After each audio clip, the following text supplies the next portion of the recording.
What's up, family? This is Pastor Murph. I'm the lead pastor here at the Dream Center Church, and I wanted to come and just send a shout out to all my family on MySpace, YouTube, all of my internet church folks. I want to say to you, thank you for taking time to check us out here at the Dream Center Church. I don't know what you're doing on Sundays, but you got to get here.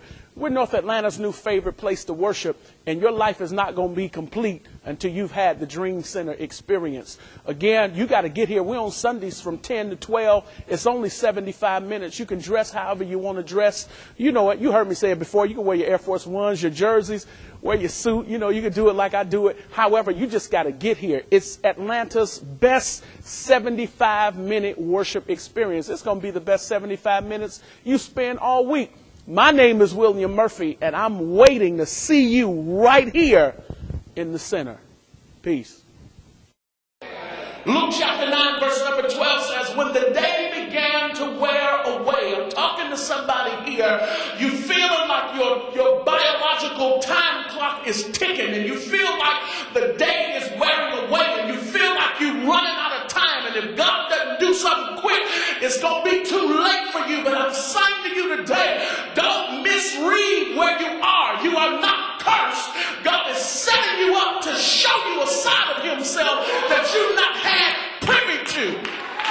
When the day began to wear away, the 12 came and said to him, send the multitude away that they may go into the surrounding towns and country and lodge and get provisions, for we are in a deserted place. I'm talking to some people this morning who feel like you are in that deserted place, or you're in a desert place. You're in a place, an area of land that is, it's usually in very hot climates. When I'm talking about a desert now, it's an area of land that is usually in hot climates. It consists of only sand, gravel, or rock with little or no vegetation. There are no permanent bodies of water, and the rainfall is erratic. It is a desert place. It is a place or a situation that is devoid of something desirable and overwhelmed by something undesirable. It is a deserted place. And I'm talking to those of you right now who are sitting here and you're saying the day is wearing away, and if I don't get out of here, I'm going to be trapped in this place for the rest of my life. But Holy Spirit sent me here to tell you this morning, don't be so quick to leave the desert. The temptation is, because see, some of y'all start getting desperate. You get desperate like Abraham and Sarah, and even though God told you that you was going to have a baby from your womb, you go and find you somebody else to lay with because you're going to try to help God out. I'm talking to somebody here this morning. You're getting desperate, and you like to take measures into your own hand, but God said, don't leave the desert. Put your hand on somebody and tell them God don't need your help. You're about to mess this up. You're about to screw this up. God's plan is in action, and you're about to get in the middle of it with your flesh, with your impatient self, and mess up what God has planned for you. The temptation is to get out of the desert as quickly as possible, but God is using your desert place, your present circumstance, to train you how to use what you have to produce what you need. Somebody say, I'm learning how to use what I have to produce what I need. Come on, say it. I'm learning how to use what I have to produce what I need. How many of y'all ain't ashamed to say that what you have ain't what you need? But God said, I'm using this deserted place, this dry place, this hot place, this place where there's no vegetation and you can't even count on it to rain. God said, I'm using that place to teach you how to use what you have to get what you want. Okay, I'm going to keep on preaching. My assignment today is to help you see that this desert is not your punishment, but it's your preparation. I heard God say to me that if you are going to learn how to manage millions, you got to learn how to manage pennies first. Some of y'all want God to bless you and you don't even know how much money you make a month.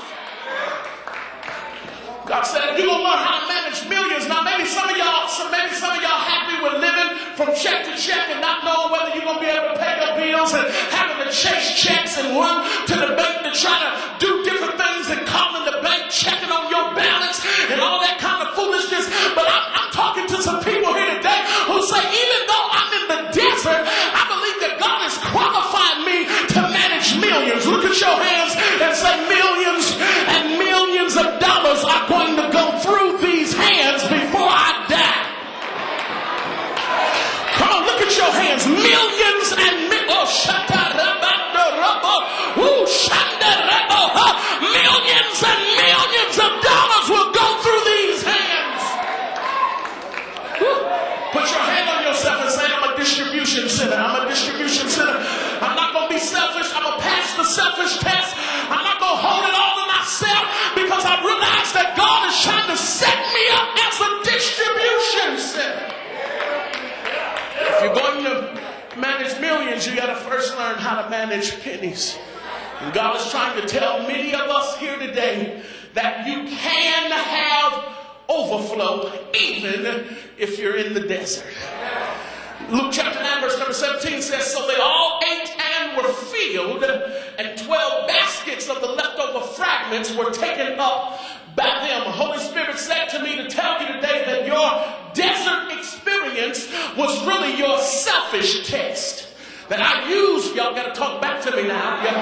He said, I used this desert to prove whether or not you were able to pass the selfish test. You had to pass the selfish test before you qualify for more than what you need. See, if you're selfish, God doesn't have any reason to give you more than what you need. Because if you're selfish and I give you more than what you need, then you will hoard it all to yourself. But God said, I got to let you pass the selfish test. And if you pass the selfish test, then you can qualify for more.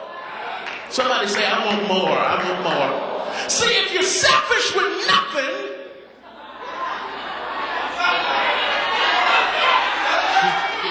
some of y'all stingy and don't even have nothing. God said, if you're selfish with nothing, look at your neighbor and say, with your stingy self, with your stingy